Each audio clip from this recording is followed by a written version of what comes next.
Hey guys, welcome back to the series on the Porsche Boxster build. My name is Zahir, this is Motor Screen, and we have a ton of parts to go through. So let's just get right into it. Okay, so as you can see, there are a ton of parts here sitting on the floor, and we are basically replacing everything that we can outside of the axles on this Porsche Boxster. So again, the idea is to create a budget track build, and that includes kind of refreshing the entire suspension for this 120,000 mile Porsche Boxster. Now, first things first, I'm going to show you what we got here. Okay, let me show you what I got. So, we got brand new control arms. We have the PowerFlex street bushings in the front, the track bushings in the back. I don't know why they don't put the street ones in the back, but they only offered the track ones in the back. So we got those pressed in for my buddy Justin at Big Boost Performance. Shout out to him. These are the rears. The crazy thing is that all the control arms have the same part number. They're exactly the same, which is kind of crazy, but just bear with me here. Okay, that's the rear, that's the front. As you can see, this eccentric bolt is different. This allows us to adjust our alignment specs more than just that. This is gonna allow for, I believe, more toe or more caster.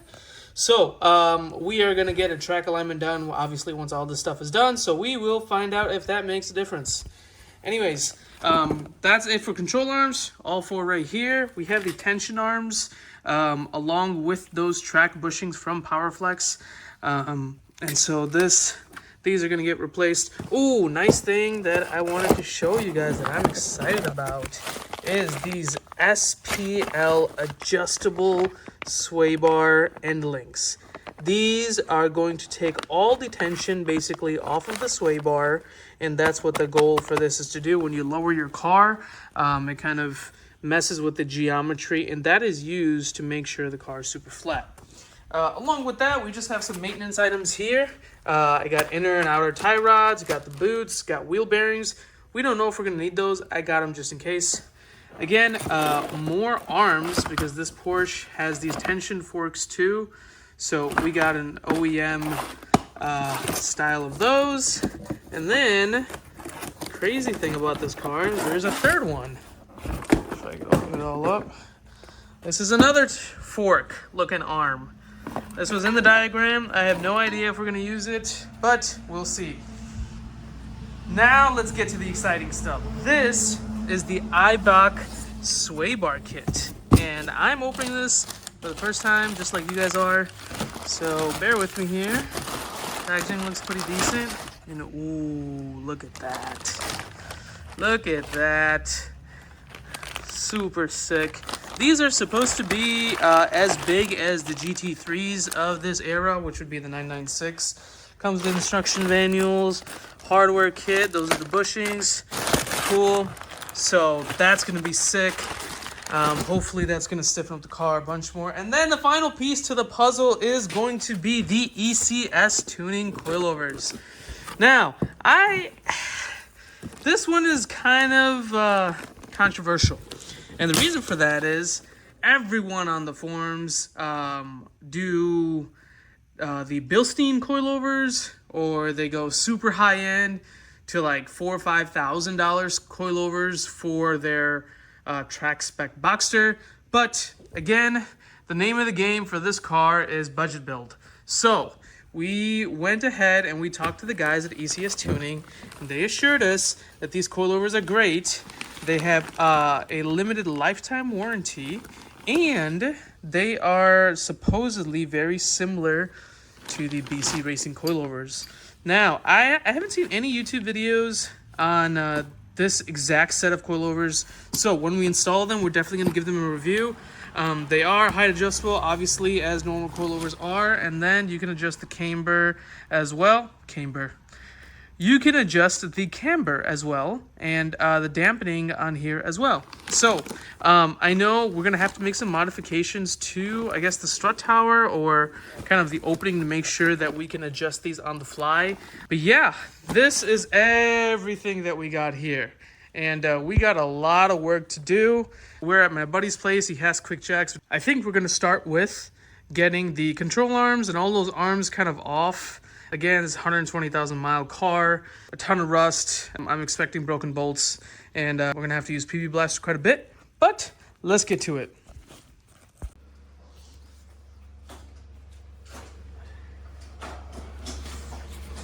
We are back after a successful day one, and we took out all of the old suspension in the Porsche Boxster. We have our homie here, Saj, putting in the tie rod for the passenger side. But I want to show you guys something. I want to show you guys all the old parts here. And this is everything that we've taken out thus far. Not everything, obviously. Everything is spread out over the garage. But as you can see, these control arms are completely cooked. Some of them are ripped. The end links, I mean, loosey-goosey everywhere. I mean, these are probably original, never been replaced, 120 something thousand miles with no maintenance or anything done on them. So these are all basically crap. Same thing with the strut. You can see the strut mount is completely rusted out. This entire thing is rusted. I'm sure it was leaking as well. And it was making some weird noises too when it was coming out. So I'm glad that we're doing all this stuff. But if you guys decide to do a suspension overhaul for your Porsche 996 or 986, there are a few things that I want to warn you about. And number one is going to be these tension arms. So this is the original tension arm that go in the front.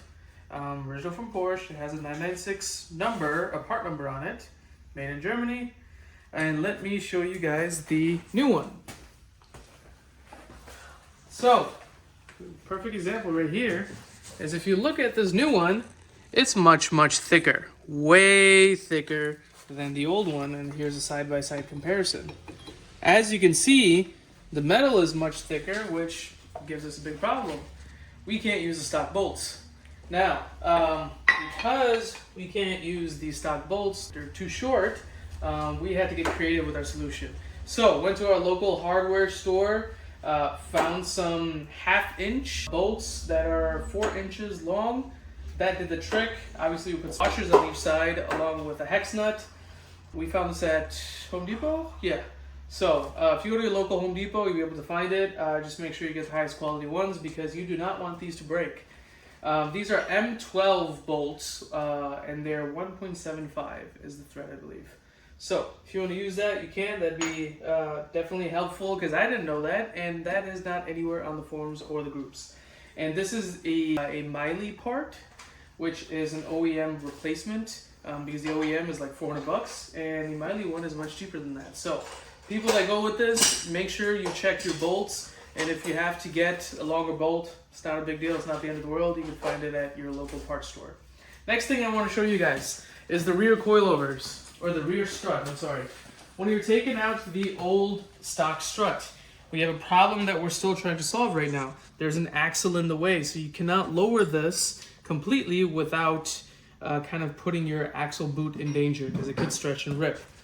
Now, we're not replacing the axles or the boots, so keep in mind that these axles are super duper old. That's kind of the only thing I haven't replaced on this yet, suspension-wise. But anyways, in order to get to the strut top hat bolts, you're going to want to put your car in service mode, and you could basically just do it by feel. You'll feel the 3 holes here. We've already kind of removed them, but you can't really see them. They are a 14 millimeter nut. 2 of them are easy to get to according to Naveed, and then the third one we had to use a swivel to get to. Once again, these are things that are kind of like a feel only type of deal because it's all covered over here. So in the rear suspension, there's this really long arm. I don't know what it's called. I'm assuming it's just one of the control arms kind of deal. And it has a very odd curve to it. And if you actually come inside the car here, it goes all the way up kind of through there. Let me see if I can show you guys. Yep. So on the passenger side, it's a lot harder to get to that bottom bolt because we have all these hard lines that are right here. There is not a nut on the top of there that spins. It's welded to the frame. So just so that you're aware, if you're trying to put something on top of there, you got to get creative. There's an under tray panel that we had to take off, and then in that last clip I think Zaire showed you, there was like a bunch of like swivels and stuff, so I used a flex head 3/8 ratchet with 2 swivels on there to gain access to it. and you'll actually be gaining access to right by where the O2 sensor is, and then you have to put it in between these two hard lines that are coming up right here, and then you can get access to that on the passenger side. On the driver's side, you don't have hard lines. You have, you know, some rubber hoses and stuff that you can move out of the way, so it's a lot easier. But you don't need to put anything on the back of this because that nut does not spin. It's welded to the chassis. But these were a pain in the butt to get to. And now we got the new ones in, so we'll continue to go ahead and get the rest of the arms in. One thing I want to add for the rear control arm, and this is really weird because it's only on the driver's side. On the front and the rear is this level sensor here. It's a 10 millimeter. Just be super careful when you take this off because this is plastic and where it attaches to is also plastic. 10 millimeter nut here, 10 millimeter nut here. So you take, you know, 2 wrenches, the small stubby ones, loosen that, take that off. In order to take this off, this is kind of just like a twist on. I can't do this with one hand. But it's basically a clip here on the back. So twist this off. There's a stud that comes out, and you could hit that with a mallet to get that off. And then what I did is Porsche is not going to sell you just this little stud plastic clip thing that goes into there. So I just zip tied it, and it worked pretty good. You guys can see that we have it zip tied right there. Works great. Just an FYI. It only is on the driver's side, front and rear. Today is day 3. We basically had a bunch of modifications to do in order to get all the suspension correct and bolted down. Like we showed you earlier, we had to get a longer bolt. We also had to modify one of the brackets that sit under the sway bar. So I'll show you that right now. But now we are just torquing everything down, and we're gonna see how low it sits. Remember that these coilovers are supposed to be super low, which is not something that's ideal for us because, again, this is gonna be driving, you know, in the summer, daily driver type of deal, along with some track duty. So let me show you guys what the ride height looks like right now. So that's what it looks like right now. I'm assuming it's gonna go up another inch, maybe 2, but we're gonna torque everything down. So here are the sway bars, new control arms, adjustable end links, see all that. And then you can see this bar, and we just chopped off the sides of it to get it to fit because this sway bar is really thick versus the stock sway bar, so you're definitely gonna have to do that. But let's torque everything down and see how she looks. All right, guys, we have finally wrapped up the suspension revamp for the track Boxster. This is the first time we're going to lower it. We have set the coilovers as high as they can safely go because we've read online that these coilovers are super low, but it's been a real pain in the butt these past 2.5, 3 days. But now we're going to drop the car onto the floor for the first time, and we're going to see it together. So, let me drop it.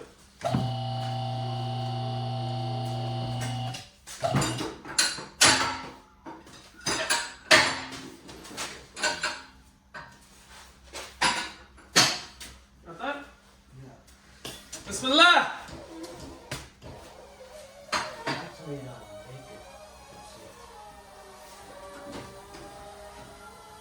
It looks already low.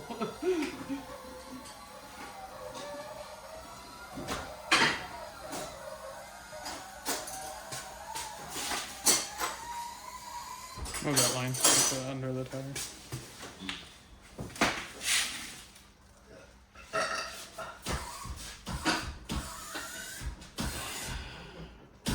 Oh!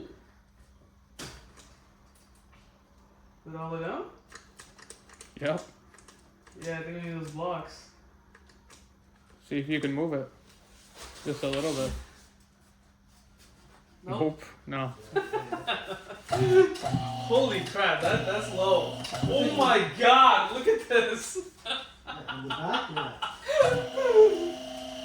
Dude, this thing is really low. Dodge, why isn't this going up? Lift it. Uh-oh. Quick check problems. Is it plugged in? You just brought it down. You don't need to. You want me to bring it back down, Saj? Bring it down. Okay. Lift it up. Go. It's like a leak.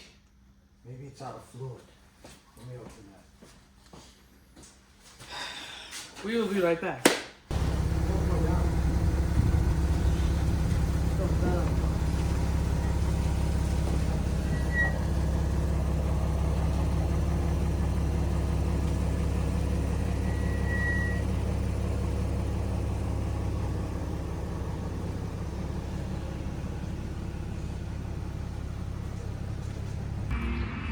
Alright guys, this is the look before the alignment shop. Definitely needs a bunch of adjustment. Toes all jacked up in the rear, camber's jacked up as well. The back is lower than the front, but we have the coilover set to the highest settings. My boys here at Firestone said that they would take care of it. So we're gonna have them do the alignment to the best GT3 style specs they can, and then we will go for a first drive as soon as it's back. All right, welcome back guys. Finally we got the budget Porsche Boxster track car from the alignment shop. As you can see, it did take longer than expected because we needed to adjust the heights and everything, and now we're going to talk about how it feels and what exactly we did to the suspension and what's coming up next. Okay, so as you can see, the car is absolutely slammed, but unfortunately with the ECS Tuning coilovers, this is probably the highest you can go with being the same ride height across the rear and the front. The cool thing is we were able to get -3 degrees of camber in the front and in the rear, which is really awesome. I'm still unsure about the ECS Tuning coilovers. And my buddies at the alignment shop said to give it like 100 miles, really rip on it to get the springs and everything settled, and then you'll probably be able to give a better review on it. So I just picked this car up last night from the shop. It was too dark to film anything, and so what we're gonna do is we are gonna take it for a spin and see how it does. Okay, initial driving impressions. The car is very bumpy, it's very firm. That's because of how low it is, I believe, and just how the ECS coilovers are set up. We tried to set them up as soft as possible. This is on full soft, according to the alignment shop, in terms of dampening. Car drives straight, and it handles really well. You guys can see, I mean, it handles awesome, honestly. Handles really good. So, we'll see how it goes. We'll give it 100 miles. It is a little too bumpy for my liking, but that could be just because of the coilovers, or maybe there's some setting that's wrong. But as the first driving impressions, it handles awesome. There are definitely a few tweaks that need to be made to make it perfect, but overall, definitely a massive transformation from when we picked this car up. All right, everybody, we are finally back home, and we just got done with the first driving impressions of the budget track Porsche Boxster. Thank you guys so much for watching, and stay tuned for the next video where we do a few questionable things to the car to get it ready for the track. See you later.